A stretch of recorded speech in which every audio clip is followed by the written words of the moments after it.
The space dogs of the Cosmodrome.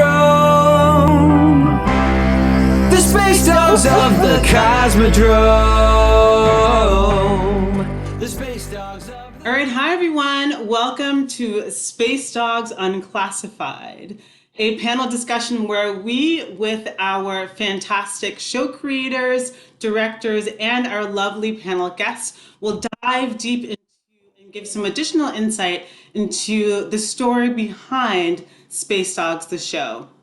I would love for everyone to go around and introduce themselves, tell us a little bit about the work you do, and then we'll jump into discussion. And we'll start with Nick and Van.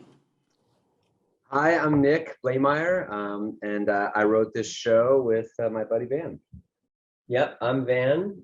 We are the writers and the performers of Space Dogs, as well as the multi-instrumentalists as well. Let's kick it over to you, Ellie. Sure. Hi, I'm Ellie. I am the director of Space Dogs and just very excited. Wonderful. Ann Burrows. Hi, my name is Dr. Annie Burrows. I'm at Duquesne University, and part of my research focuses on the evolution of dogs and the co-evolution of dogs and humans. Wonderful. And Alicia Siegel. Hi, I'm Alicia Siegel. I do educational public programming at the Intrepid Sea, Air, and Space Museum in New York City, right down the street from MCC Theater. And I'm also a NASA Solar System Ambassador, which means I get to help spread excitement about NASA's missions into space. Whoa. Amazing. And I'm a huge nerd. Us too. All right. Van and Nick, can you please tell us about the origin story behind the creation of the musical Space Dogs? Yes, well, it all started when I was thinking about fascinating ideas to write about, because that's what you want to choose when you're writing a show. It takes so long to make it. You need to find something that you're truly fascinated about so you don't get tired of it, right? And space was definitely the #1 topic on my list. And as I was clicking around and thinking about, well, what are some space stories out there, I uncovered the story of the first dogs in space, being the first beings at all that got to be in space. And the story was so fascinating that I got some books and I studied the space race from the USA side and the Russian side. And I just had all this whole crazy storm of ideas going on. And I was telling Nick about it. And Nick says famously now, "Is this the first thing we write together?" And we decided to write a 2-man musical, basically exploring the ideas that I was sharing with him to get him excited about this topic with me. And we thought, how great would it be if we did that for the audience? And we took them on this crazy bonkers journey, which is quite historical and quite fascinating when you think about the connection between man and dog and having to train something to do something that could put them at danger, really, and all the crazy kind of relationship ideas that came from that in telling that story. And I think was our leaping off point. Absolutely. Fantastic. Ellie, can you tell us what intrigued you when you were first presented with the idea or the opportunity to direct Space Dogs? You know, I think it was a package of 3 things. I was really struck by the history and the way that they were sort of parsing the history out with their interpretation. Meets this man-dog and best friendship story. And then I love that they did it all, that it wasn't supposed to be realistic, and I think I said this in like the first conversation we ever had, that so much of the joy will come from watching you guys do everything, and that the point of it being live theater is that you're watching these 2 humans make it live and not hiding any of the strings. And so I think, Van, just as you were saying, you know, when you pick a show, you have to pick something that's really interesting because you have to stay on it. I think I was also like, what's a way of doing something with 2 people where we're not going to get sick of this? Like 2 people who wrote it and do all the parts, and yet it's going to sort of keep teaching us things and be new every night. You found a lot of different ways in. There's fantastic puppetry, the camera work, it all just comes to life in so many ways that it continues to be. I find something new every single time I watch it. I think last night was Cool. the first time I realized that you, Nick, stepped into the machine. I was like, "Where that opened?" I've seen it so many times. Yes.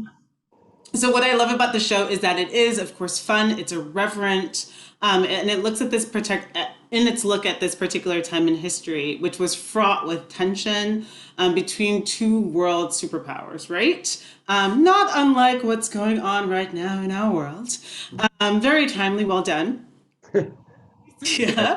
Can you share a little bit about the Cold War stance between the US and the USSR and how this led to the space race between the two countries? Yeah, I mean, I think that's something that, this show keeps sort of unraveling to us as we work on it. And I think the parallels to today are really hard to avoid. And there's just, something about the two of us being guys telling this story. It made us both start looking at the ways that countries relate and the sort of machismo that is behind the kind of rah-rah, we're building a rocket to go to space before you, we're going to beat you, kind of thing that, like, billions of dollars are being spent on, and lives are being risked for, canine lives as well as human lives. And it's just odd to think, how these decisions that affect the entire world and shape our entire world are being made by, just a bunch of people in a room. It just feels so kind of baffling. And I think there's a real folly there in terms of the ego of the leader who decides, I'm going to take on not only the lives of my country, but really like the fate of the planet, in the face of needing to win this political victory, this in the nationalist globalist war. And there's so much in there. And so that, again, like Ben was saying, the duality of these, okay, so it's two of us, that started creating all of these interesting opportunities in the show that, like, okay, so it's man and dog, it's America and Russia, it's like, it's good and bad, it's alive and not. There's just like all of these ways that just by one of us saying one thing, the opposite perspective is sort of being shadow articulated. And it's just been so interesting how the show, while it has so much heart in it, because we both love animals so much and there's such a profound relationship there to be mined, there's also this like political thriller aspect where you're really dealing with, these men who want to kill each other. And that's also embroiled, that man could do something as incredible, as find a relationship with a dog, and as terrible as, make a nuclear bomb. Yeah, and I think Ellie had a friend come to one of our early previews who is Russian, and one of his comments was, you guys are speaking so compassionately for my people. It is absolutely because of the end of World War II, and the amount of casualties Russia had was so much more than what America had. And them starting from that sort of ground zero and saying, okay, we're going to win the next thing, really did start the Cold War tension, just right along with the space race, because these rockets could be used for exploration. These rockets could be used to decimate your country with atomic warfare. Totally. And something that you've talked about, and I think was such a great fun way to enter this process, is that in our show, Russia is the protagonist. And in a lot of ways, we're looking pretty critically at America's decisions, especially in terms of their hiring of 1,600 Nazis in Operation Paperclip, which, was not made public for like 20 years after they did it. And the secrets, that these countries sort of stoop to in order to one up each other because of that real, substantive casualty of World War II. Thank you. Also, Alicia, could you paint a little bit of a picture of a little bit more of what was happening within the political landscape and how the Intrepid itself served a role in how the Cold War played out. Absolutely. Yeah. So the Cold War, I mean, definitely it was a tense time between those two countries, just like they were saying. Even though the Soviet Union had actually been an ally with the United States during World War II, now it was this major superpower after the war. And there was a lot of conflicting ideologies in politics. So it really spurred this competition for power. And, you know, a lot of suspicion, a lot of spying on both sides for sure. And especially again, around this idea of nuclear weapons and mutually assured destruction, which I know is a huge thing in the show as well. So that is, ultimately what led to the Cold War. At the museum, actually, we explained to kids that it's not a hot war, you know, something with guns and fire and explosions, but more of a Cold War. It's like secretive, and it's a war of ideas and innovation, and really trying just to convince the rest of the world who has better technology, right? And that is ultimately what led us to space. So at its core, it's very much about nuclear weapons, but then you start thinking about rocket power and how would you deliver these things? And, you know, these rockets are what connect us to space. So what if someone could launch a nuclear weapon and target us from space, right? So from a military standpoint, really preeminence in space was believed to be essential for American safety. And that's ultimately what kicked off the space race, who could get there first. But we lost. And so we kept moving the goalpost back basically until we won. And that's America. Yes, it is. Wow. Sure is. And just to highlight with the Intrepid then, of course, too. So the Intrepid is actually, the Intrepid Museum is in the former USS Intrepid. It is a World War II era aircraft carrier that served through the Vietnam War. But we also had a very important role during the Cold War and the space race because we served as the prime recovery vessel for two of NASA's early space missions. So we actually got to pick up astronauts and their capsules after they splashed down into the ocean during the Mercury and Gemini eras. And now we are also home, of course, to the Space Shuttle Enterprise. As you see behind me, we have a Russian Soyuz capsule that went into space. And currently also until midsummer, we are hosting a full-scale model of the Mars rover and helicopter too. So we love our spacey history and we love talking all about it and things like this. Amazing. I love seeing Nick's reaction to like, whoa, what? I can't believe. Come visit. Yeah, well, Please, we please. totally will. I feel like we're so lucky to have the Intrepid as neighbors in Hell's Kitchen. So we definitely have to like make that connection even more. Great.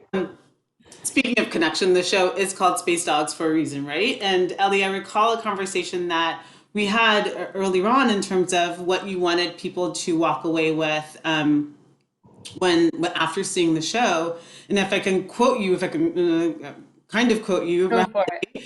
it was that you wanted people to know that dogs make us better humans. And I wanted to ask you, Dr. Burrows, can you talk to us about how dog evolution has affected our own humanity and our own evolution as human beings? That's one of the most important questions in both human and dog evolution. And we start thinking about what was happening maybe 40,000, 35,000 years ago in Western Europe and in Siberia. We start to see these technology revolutions all over the landscape where jewelry all of a sudden pops up in the archaeological record. Really small tools specific to each job all of a sudden make this appearance in the archaeological record. We start to see the earliest art in Spain, in France, all of those famous cave paintings of hunters and dogs working together to bring down these woolly mammoths and so on. So right around the time we see all of those technological innovations in Siberia and Western Europe, we see dogs appear in artworks.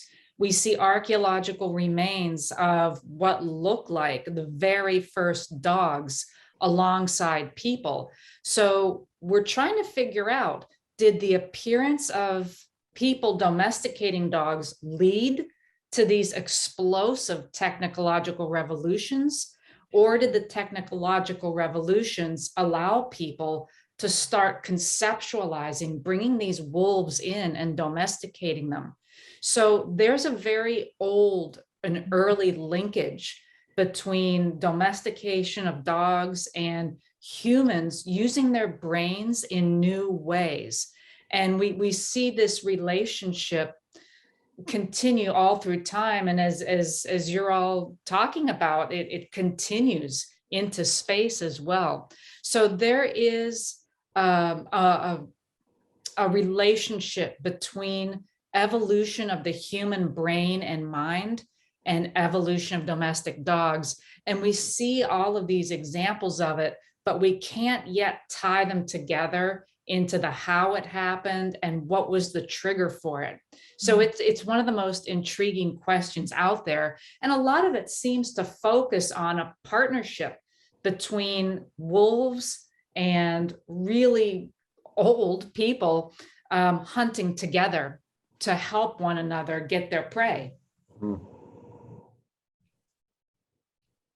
Wow, that's so fascinating. We have a song called History of Dogs, which kind of talks about the relationship between man and dog and why they were the best choice to be our scouts into the stars, so to speak. And we have a lyric called that says, when we help each other think, we evolve, our brains will link.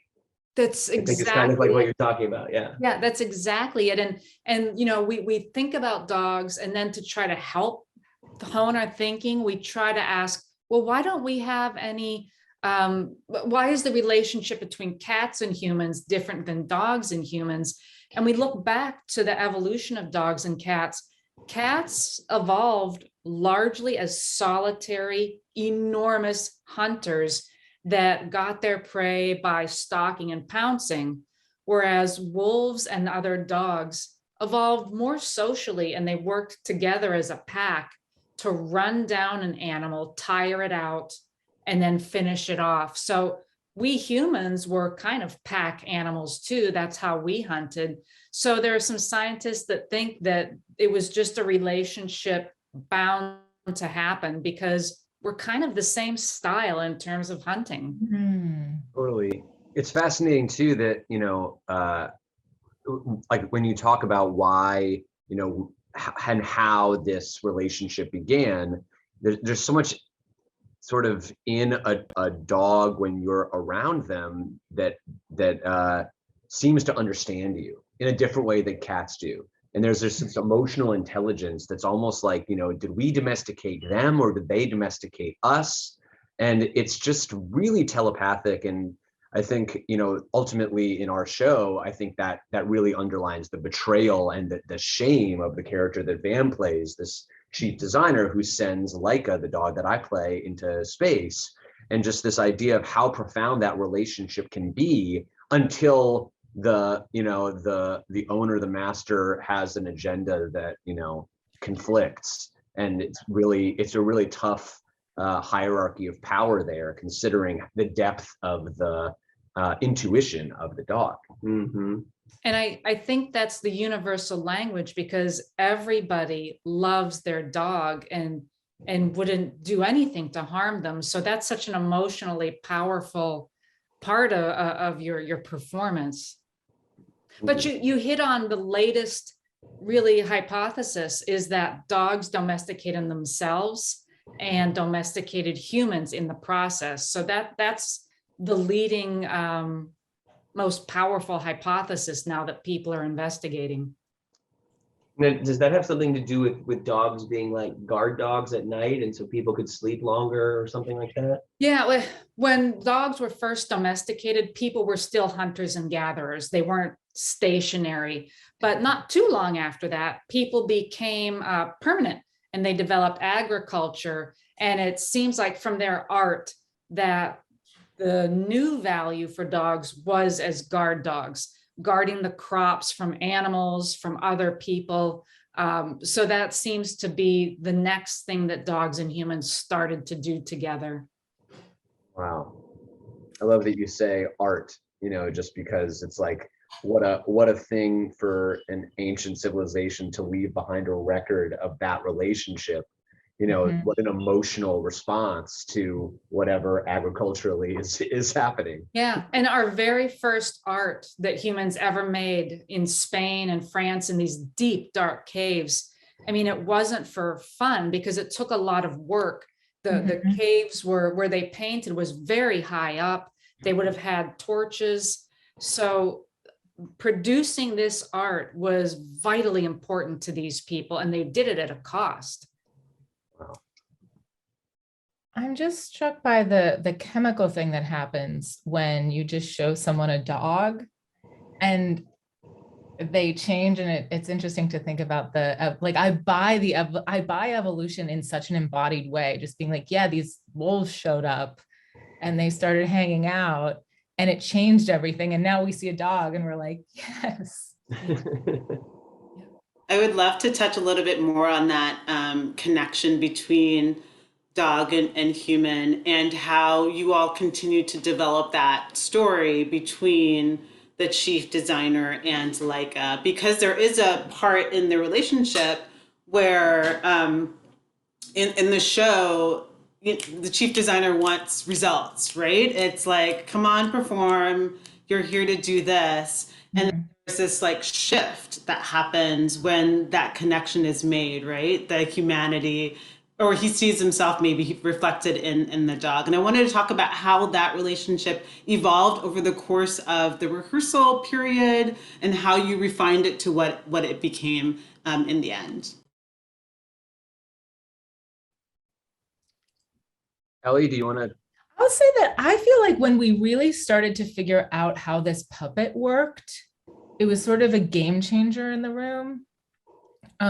Because I started to feel in myself like the way I feel when I look at my dog, when I look at this little puppet. And I feel like we all just sort of started to notice when Leica had that kind of magnetism. And I would guess that, Van, it was easier to play the scene when you had a real dog to be like suddenly all of the things that were in the script that we kind of knew what they were going to be started to make more tangible sense. And like the different beats of like, I'm frustrated, what am I going to do? Oh, you're just like scratching your ear. Okay. Like all of like the sort of little beats started to emerge. And then I feel like Nick, you've continued to, and I haven't seen a couple shows. And when I come back, I feel like I'll see new things that Leica does. But once you sort of found your groove with it, then it really feels like I'm watching you play, but through this dog's body. I don't know, what was it like for you guys? Yeah, I agree that that I think we're all thinking about the same scene, which is essentially when the chief designer very coldly brings all the dogs a flight simulator and says, you will try this out now. And the dog does not do what he wants the dog to do. And he realizes like, oh, how am I going to train this thing? I can't just boss it around and order it around in the way that we believe cold Russian people order their compatriots around. But in that moment, I remember Nick asking, like, do we need to write more for this moment? Mm-hmm. And it was all in theory in my head because we hadn't had the puppets, we hadn't tried it on our feet yet. And I said, no, I kind of can see this playing in real time, the way it would awkwardly be with an animal as you're figuring out how to clunkily get them to come to you. Mm-hmm. And it wasn't until we were in the room trying it that I feel like it kind of came to life in that way, where Nick was like, okay, I'm just going to sit here and growl at you until you figure out how to get me, right? Yeah. And in just the reality of playing it and imagining, you know, what a real dog would do in the human situation, like we found something real, Totally, out of just like a 5-line passage, you know. it's the part that a lot of people comment on, and you can hear the audible reactions during that moment where there are no lines, which I was grateful to not have to write any more lines. But also I think it is, yeah, it's this thing that Dr. Burrows, you're talking about too, that just the idea of trust, and like, how does that get built between two animals that don't speak the same language, but like clearly understand mutual things? And how do we then replicate that between a puppet and an actor, and in this context? And it's also just, I think, another reason why music has been such a great tool in this process, because it sort of does map a relationship and the emotionality. I mean, in that moment, Van gets the dog to start playing the piano, and that becomes this like beginning of this Yeah, it's song. like the metaphor for their relationship is how they can share and make music together. Totally. And it's interesting in previews, one of the things that I was really interested in watching was how the audience grabbed onto that moment. And what was so cool is that, we're kind of playing with the convention of musical theater that like in a heightened moment, when you don't know what else to do, it's too much it can't be contained in words, so you must sing. And that Laika has just connected with a person in a like, oh, maybe I kind of love you kind of a way. And he points at the piano and she starts to touch it. She looks at him. He's like, yeah. It's exactly what my dog does. And so then she's like, oh, okay. And she starts to, and everybody got exactly what the dog was doing was the musical theater convention of she now had something to sing about. And that was just thrilling. I do want to, before we shift back to the space race aspect of it, I would love to like have Dr. Burrows speak to the study that you did. That is exactly that how dogs, the puppy eyes evolved to help. Yeah, I was just so drawn by what Van and Nick and Ellie were saying that I just didn't jump in there. But you're describing exactly what my research group has found in the way that humans and dogs communicate. From a previous study we did, we found out that potential adopters going to dog shelters favor dogs who make that puppy dog expression like this. You all know that. Yes. That sad dog eye. If dogs who made that expression were adopted more quickly than dogs who didn't make that expression. So that gave our group the idea that we needed to investigate. My specialty is facial evolution.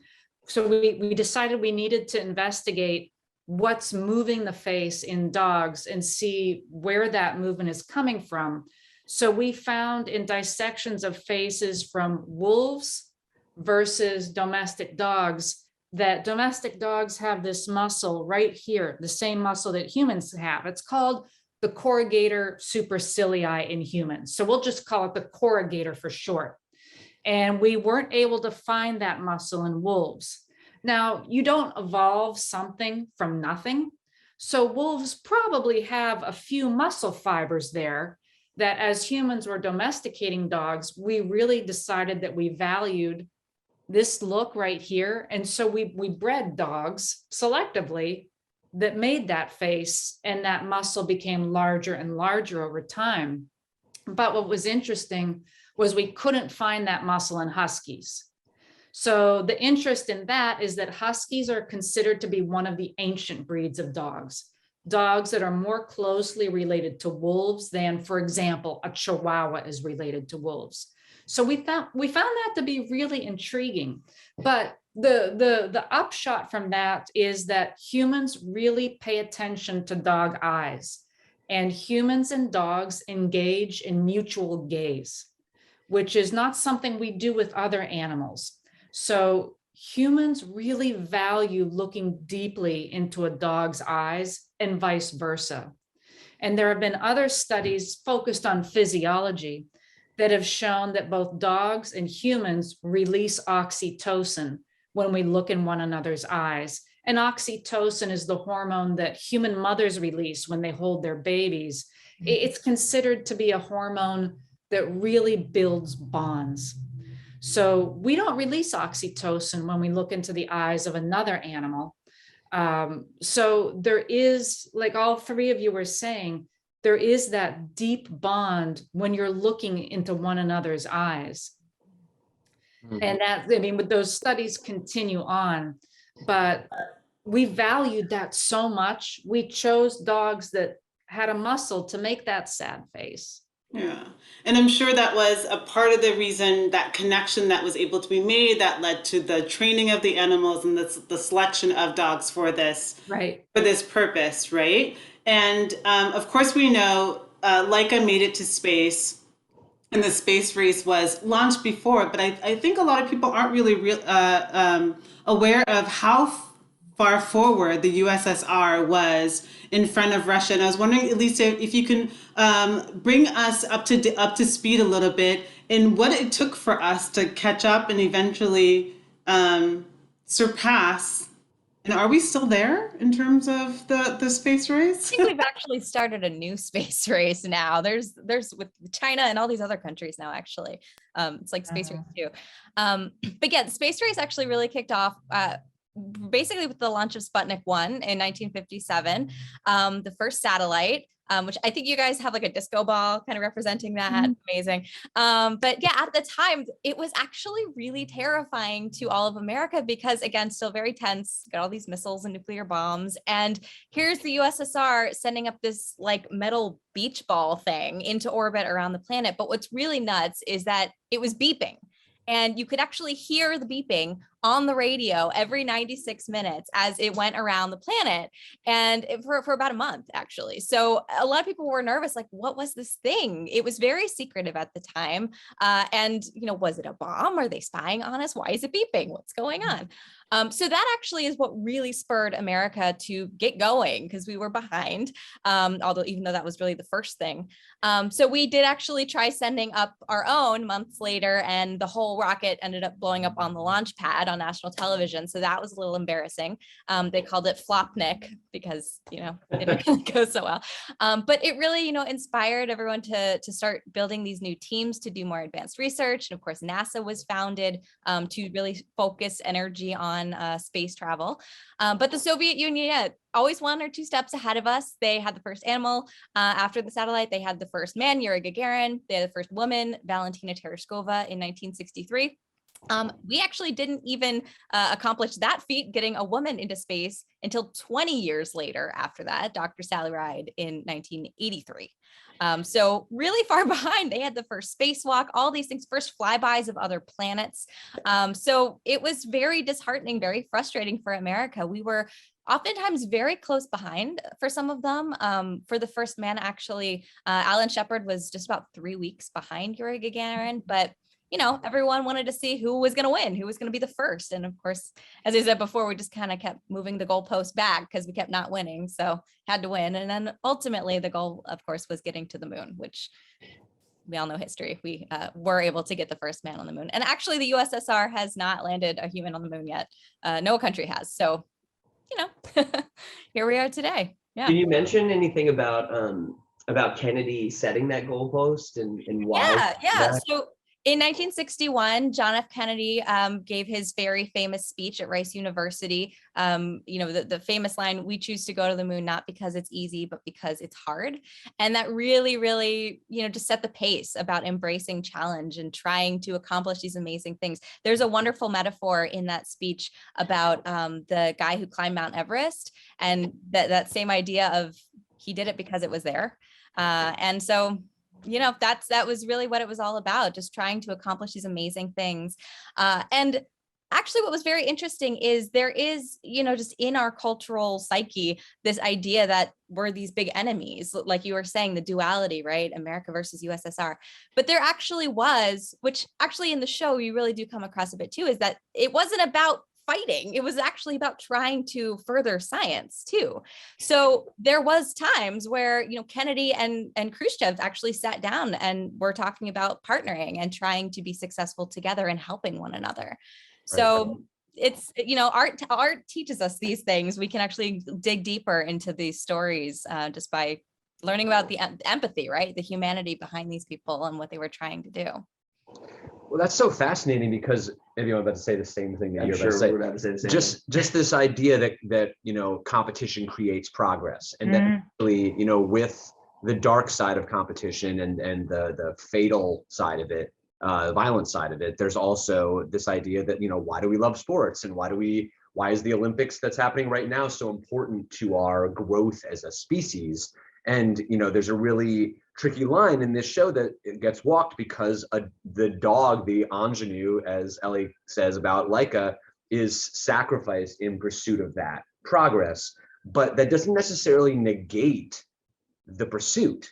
And I think that's really complicated and messy, and therefore all the more worth, you know, making a piece of art about, because rather than answering the question and saying like, no, we shouldn't have done this, it's not that simple. A, we did, and we're standing on the shoulders of that history now. But B, there is something about, you know, the relationship, Alicia, as you're saying, about Russia and America that was productive.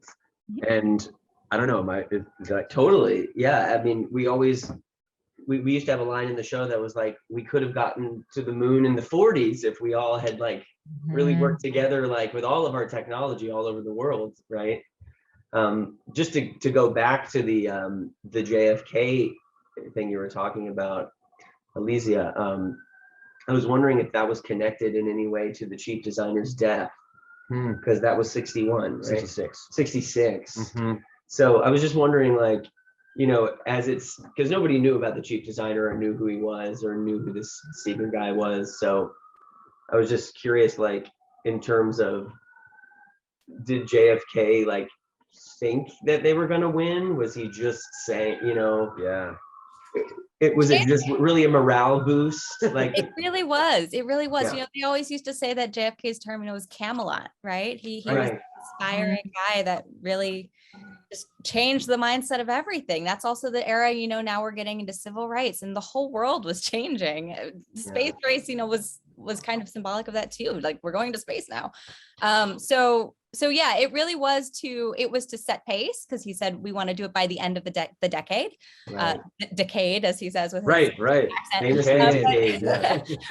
But so he was setting a goal for us, and we did barely by the end of the decade, with 1969, make it to the moon. But yeah, it was about actually putting it out there into the universe and being like, we know this is happening, we're going to do this.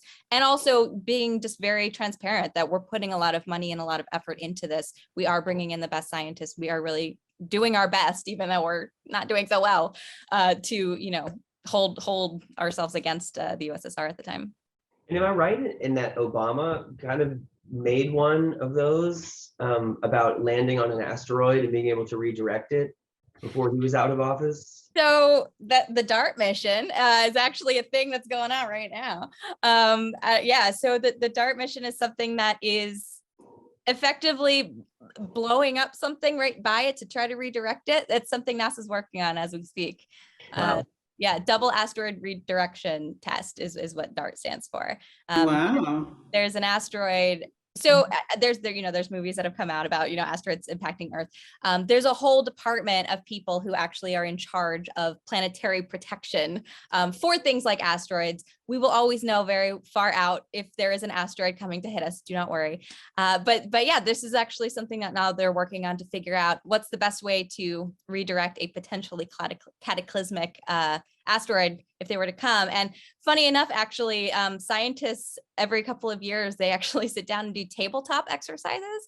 I like to kind of associate it with like Dungeons and Dragons, kind of, where they literally are sitting around in a room. They're given like a fantasy scenario, and all of these brilliant minds have to come together and crunch numbers and figure out, based on, you know, these fake statistics that they've fed them, what's the best way to do this? Where is it going to land? And then also working with emergency responders in the room going, okay, how can we, you know, isolate this area? How do we know how to evacuate people from this specific area? What's the time window of knowing when it's coming? How soon in advance do we evacuate them? All of that stuff. And it's not only an exercise in science and math and that, but also about communication. So about getting scientists to communicate with first responders, because that's a very important thing that isn't necessarily a built-in skill set. And actually, if the pandemic tells us anything, that's very important. We are living in a scenario now where scientists need to communicate with first responders and get all of this information across to the public as well. So yeah, I just kind of took us on a weird tangent there. No, but, that's fascinating. So fascinating. Yeah.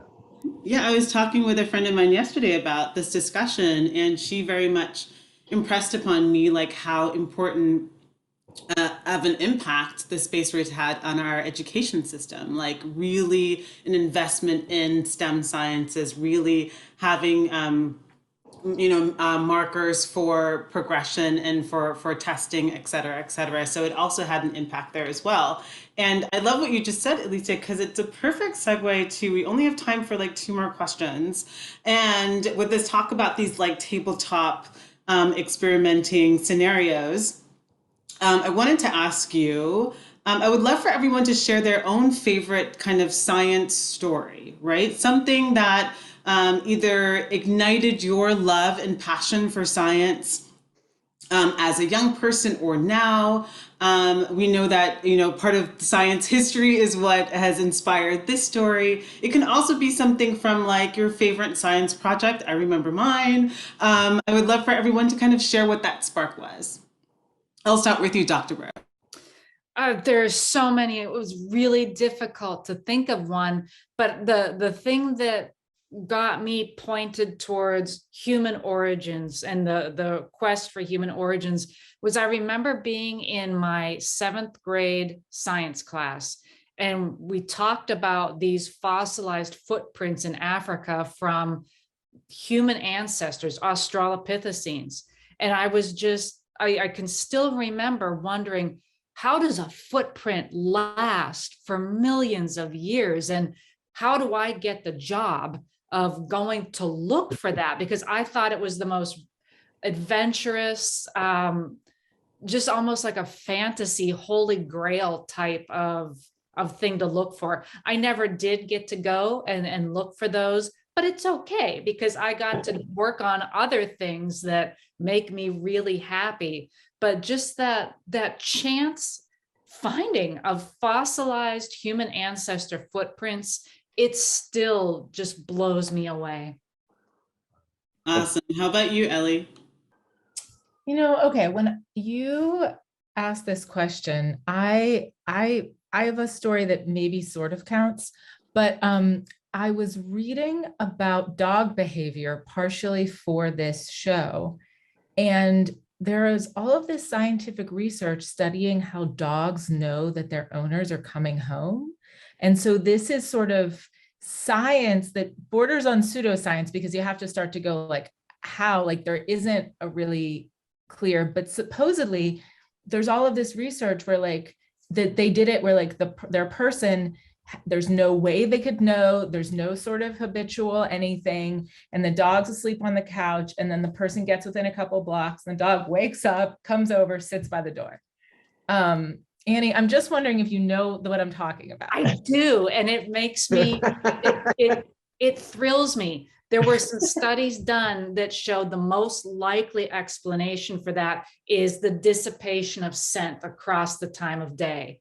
So as your scent dissipates and gets lower and lower after you've left the house, your dog kind of associates that level of your scent with when you're going to walk in through the door. And for most of us, it's pretty predictable if we work predictable hours. So I'm just thrilled that you like that. Oh, yeah. I also kind of want to hope that the dog is psychically connected to the person. Like that's really where I'm coming from. But I like knowing both. It's a yes and. Awesome. How about you, Alicia? To me, I think just finding the personal connections in history and science is really what does it for me. We tell a lot of really fun stories at the Intrepid about, Alan Shepard sitting on the launch pad before his first launch and peeing his pants because he was stuck there and he just had to go. So they let him go. Or like, the Gemini 3 capsule that we actually got to pick up. The 2 guys on there smuggled on board a corned beef sandwich. And there they were, eating this corned beef sandwich, which had all these crumbs floating around. And that made NASA realize they can't bring bread into space because the crumbs will get into all the equipment or they'll breathe it in or something. So it's these stories that really, resonate, that makes it just makes it real. It makes people they're humans. They're just like us, right? We look at astronauts and stuff as these heroes, these gods, right? But they're just like us, they have practical jokes and they do silly stuff like that. So anytime I can find a connection like that to me is really something that stays with me. Mm-hmm. Fantastic. How about you, Van and Nick? Well, when I was a young kid actor starting at like age 8. However, when I was 13 to when I was 16, I guess, I was the host of a NASA show on PBS called NASA Connect. And I got to meet all kinds of amazing people during that time. And I wasn't particularly a sciencey minded person, but the acting job put me there and I had to ask the questions. And so I'm standing there and I'm getting the information from, aeronautical engineers to just all kinds of really in-depth scientific people. It was really amazing. So it kind of opened my brain to things that I never would have thought about because I was so into the arts. And just getting to like travel to the Smithsonian, and this was based in NASA Langley Research Center, but I got to go to the Huntsville, Alabama spot, and just I met so many different amazing people and learned how they crashed planes on purpose to study how the parts would fly off and how they would know, how to save the people inside and things like that. Just really opened my mind at a young age. Really cool. I think some of that's on YouTube if you're interested. NASA Connect. NASA Connect. Yeah. Just Google that. I actually, you mentioned age 8, and I have a really insane one that just like popped into my head. I haven't thought about it in a while, but my dad used to work in the Senate. He worked for a senator named Birch Bayh, who's an Indiana U.S. senator. He was involved in writing the 25th Amendment. This amazing guy. And because of Birch, my dad was still around the Senate when I was a kid, and he got to know John Glenn when John Glenn was a senator. And so he took my 3rd grade class to go meet John Glenn. And I remember walking into the office and sitting down with this man. And Lisa, as you were saying, this idea of gods and men, like it did not compute to me that this man could have been to space because, why is he not floating or something? Why is his body not like totally, compacted? But he was not only there and gave me a little box of Senate M&Ms that I still have, but he was that same kind of Kennedy spirit. He knew what he meant to the world, and that he represented this kind of wonder and progress and innovation. And Ed Harris plays him in the movie The Right Stuff and really embodies that too. This sense of like, if we're going to do this, we need to be doing it from the right place in us. And I think that's something that we're really, wrestling with in this show is this idea from the chief designer of like exploration over detonation. And John Glenn is just a real American hero who did the thing. And it's crazy that I ever got to be, within 5 feet of him. Such wonderful stories. All right, so I'm giving you one more chance at storytelling to close us out. So there is a line in the play, and I'm gonna get this wrong, but I think the chief designer at the end asks if Like is there to save him. It's like, are you here to or to save me? And I wanted to ask you all, and I'm gonna make this pet general because we have a cat person in the house. To name a time or an instance where your connection with your pet, dog, rabbit, really kind of just saved you in that moment, where that animal came to your rescue. And I'll start out with mine. Give you a little time to think about it. I had just moved over to Oregon, and it was a big move for myself and my daughter. And to help my daughter adjust, we didn't want to do it, which is why I'm a little always a little cautious when we're going to shelters. We went just to go and just see the animals and check out volunteering. And I was buying a crate and dog food, just because of the connection was there, and I still have the picture of the the eyebrows behind the other side of the fence. And it just really kind of solidified a new family and a new start for us. So that's my little story. Anyone can jump in if you have one for yourself. I'll jump in just so that I don't go last and end it on kind of a down note. But I adopted 2 cats. They were brothers. 5 years ago, I guess now 4 years ago. And they were inseparable, loved each other to death. They literally had totally different personalities though. And unfortunately, one of them passed away very suddenly a month ago. And my husband and I were devastated. Obviously, they, especially through the pandemic, we had just become so close to these cats. And the one that passed away was basically a dog, followed us around everywhere, was my husband's shadow, like sat on your lap, the works. The other one was a lot more independent. the alpha cat. But actually, we were a little concerned, once that one passed away, that the other wouldn't be able to kind of rally and, wouldn't know what to do because he didn't have his brother around. And because he was so independent as well, we were like, oh, we're not really sure how he's going to respond. But amazingly, I would say, in a day or two after, he was very lethargic and he was very kind of not sure what was going on. But since then, he has actually embodied a lot of the personality of the other cat now. He has become so much more friendly, so much more just always hanging out with us and a lot more vocal, but actually will come and sit on our laps almost completely, which he never used to do. And so it's, in a way, for us, it's sort of filling that hole of, not having the other one around, but also it's just so nice to know that he's doing okay now too.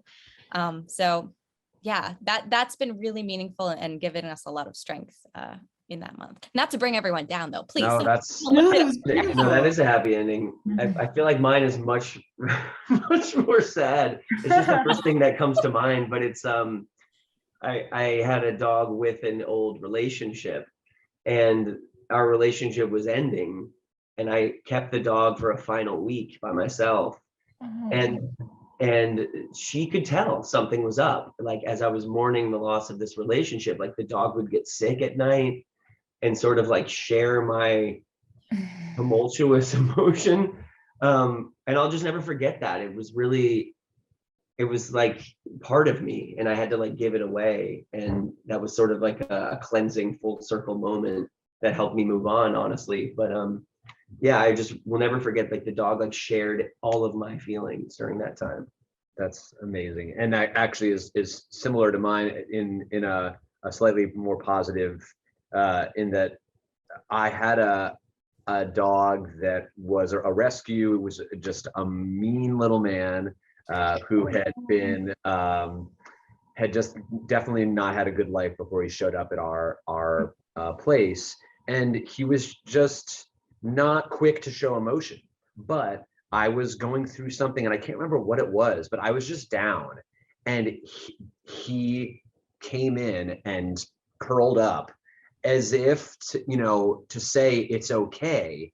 And I remember thinking, like, you don't even know what it's okay is, what kind of narrative are you fitting into right now? How is it possible that you could be caring for me when you won't in like another situation? And it is that thing of an extension of being or something, some sort of transference. And it's I mean, I'm sure, Dr. Burrows, you could illuminate some sort of science to the magic, because it does feel like magic. Yeah, my story is very similar to yours. I had a herniated disc and I was in agony, and my dog never left my side. All through physical therapy. She stayed beside me no matter where I was. And I don't know how she knew I was in agony, but she stayed with me and never left me. And I will repay that loyalty to her. I'll move the earth for her. Aww. I'm gonna bring in a cameo appearance, which is the dog himself. There he is. But Cooper. Dale, this is Dale Cooper. He was sleeping. But so my wife takes care of him almost all the time because I'm always working. And they'll be walking, and the best thing ever is if I figure out where they are, because he like always wants the pack to be together. Like, we think he has a little bit of like a herding animal in him, because he's always he likes it when we're sitting on the same piece of furniture. We can be sitting on the bed together. We can be sitting on the couch together. We can be sitting at the table together, but he needs everybody around with one piece of furniture. And so he really doesn't like it when one person leaves the house. If both of us go out with him and then I'll leave, he won't walk because the pack has been separated, and he will stay there until I return. So luckily he's 20 pounds. You just pick him up. But anyways, so if Lucille and Dale Cooper are walking and I figure out where they are and I just appear from like a block away, I'll be like, let him go. And I'll just yell like, Dale Cooper. And he loses his mind and he runs as fast as he can. And it's just like, you know, wherever everything else in your life is, that you feel really loved and seen. Well, these stories have brought me so much joy, and I'm sure they will bring everybody who's watching joy as well. Thank you all so much for sharing your knowledge, but also your experiences. I truly, truly appreciate it. Thank you, Van and Nick, for creating this fantastic story that has brought us together. Thanks. Folks, if you have not come by and seen Space Dogs as yet, please, MCC Theater, go to www.mcctheater.org. Space Dogs, listen to the music that's there. There's a whole cast album. Watch the music videos on our YouTube page. Come on by and enjoy the fun, fantastic musical Space Dogs. I wish you all a fantastic rest of your evening and weekend. Thank you so much. Thanks, Dr. Burrows. Learned a Thanks, lot. Alicia. Thanks, Thank you. Ellie. Thank you. Bye. Bye.